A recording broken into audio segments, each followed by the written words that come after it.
ఈ నేపథ్యంలో మనం వచ్చి నాకేం చేసినాం అంటే, అరే డ్రింకింగ్ వాటర్ కింద పెట్టి 25,000 కోట్లు 27,000 కోట్లు ఖర్చు పెట్టి డ్రింకింగ్ వాటర్ అని మూసుకొని ఉంటే పరువు పోతుంది. ఒక పని చేయరు, 90 టీఎంసీలో మైనర్ ఇరిగేషన్ చెరువు కుంటలు ప్రతి చెరువుకు ఉంటది, డేటా దొరకదు. క్లస్టర్ కింద మాకు అనుమతి ఇవ్వండి అంటే, ఓ మండలం ఓ రెవెన్యూ డివిజన్ లో ఎన్ని చెరువులు కుంటలు ఉన్నాయి, దాంట్లో 30 ఏళ్ళ డేటా మేమంతా లెక్క కట్టుకొని వస్తాం. మాకు కొంచెం వెసులుబాటు కల్పించి ఒక్కొక్క చెరువు ఒక్కొక్క కుంట లెక్క కట్టాలంటే మళ్ళీ 30 ఏళ్ళు పడుతుంది. మాకు ఈ లెక్కలు కట్టడానికే కుదరదు. రాష్ట్రం విడిపోవడం వల్ల డేటా కూడా మా దగ్గర సరిగ్గా లేదు. ఉన్నంతలో క్లస్టర్ కింద తీసుకొచ్చి మీకు ఇస్తాము. దాని ప్రకారం ఫస్ట్ 45 టీఎంసీలు సాగునీటి ప్రాజెక్టు నిర్మించుకోవడానికి మాకు అనుమతి ఇవ్వండి. ఈ ప్రాజెక్టులన్నీ మేము ముందుకు వెళ్తాం. మిగతా 45 ట్రిబ్యునల్ ముందు వచ్చినప్పుడు మిగతా 45 చేసుకుని ఫస్ట్ ఏదో ఒకటి ముందుకు వెళ్దాం అనే దాని మీద మీ 45 టీఎంసీలు ఉత్తమ్ కుమార్ రెడ్డి గారు అదే లేఖ రాశారు. టోటల్ మీద మాకు 90 టీఎంసీలు. ఫస్ట్ ఫేజ్ లో మా సేవింగ్స్ 45 టీఎంసీలకు మేము పనిచేసుకుంటాం అనుమతి అన్నారు. దీంట్లో 2 ఉన్నాయి. ఈ అనుమతి వస్తే ఈయన 11.5 రేట్ ఆఫ్ ఇంట్రెస్ట్ లో లోన్లు తెచ్చిండు.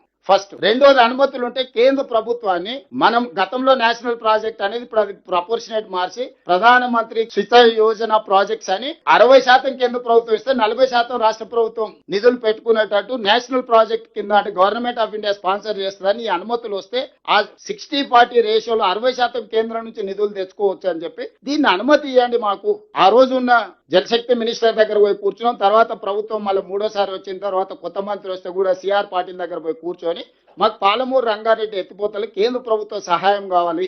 కేంద్ర ప్రభుత్వ సహాయం కావాలంటే వాళ్ళకి కొన్ని నామ్స్ ఉన్నాయి, కొన్ని అనుమతులు ఉండి, కొన్ని క్లియరెన్స్లు ఉండి, ఎన్విరాన్మెంట్ క్లియరెన్స్లు, వాటర్ నీటి కేటాయింపులు ఉంటేనే వాళ్ళ ప్రాజెక్టును టేకప్ చేస్తారు. వీటన్నిటిని దృష్టిలో పెట్టుకొని మా మైనర్ ఇరిగేషన్ లో మేము క్లస్టర్ కింద డేటా మీకు సబ్మిట్ చేస్తాము. దీన్ని అనుమతి ఇవ్వండి. దీన్ని ఇస్తే మాకు వెసులుబాటు దొరుకుతుంది. దీని మీద 84,000 కోట్ల మీద ఏదైతే ప్రాజెక్ట్ ఉందో దాంట్లో 60% కేంద్ర ప్రభుత్వం ఇస్తే ఒక 50,000 కోట్లు మనకు కేంద్రం నుంచి సహాయం అందుతుంది. మిగతాది మనం డబ్బులు యాడ్ చేసి ఇప్పటివరకు ఆల్రెడీ 27,000 కోట్లు మనం ఖర్చు పెట్టినాం కాబట్టి ఆ ఎక్స్పెండిచర్ తీసుకొచ్చి దీంట్లో చూపిస్తే ఫర్దర్ గా పాలమూరు రంగారెడ్డి పోతలు పూర్తి చేసుకోవడానికి కేంద్ర ప్రభుత్వం నుంచి సంపూర్ణంగా నిధులను సాధించాలన్న ఉద్దేశంతో ఒక ప్రణాళికబద్ధంగా కేంద్ర ప్రభుత్వం దగ్గరికి కంటిన్యూస్ గా ఆయన లెక్కలేస్తుంటాడు. ఢిల్లీ 50 సార్లు పోయిండు, 51 సార్లు పోయిండు అని అరాజ్ పాట వాడినట్టు ఇవన్నీ ఒక కొలికి పట్టుకొచ్చి వీటి అనుమతులు తీసుకొచ్చి దీనికి నిధులు సాధించాలి. ఒకవేళ ఇయ్యకపోయినా కేంద్ర ప్రభుత్వం ఇయ్యకపోయినా అనుమతులున్న ప్రాజెక్టుకు బ్యాంకులు 7.25% రేట్ ఆఫ్ ఇంట్రెస్ట్ లో మనకు లోన్లు వస్తాయి.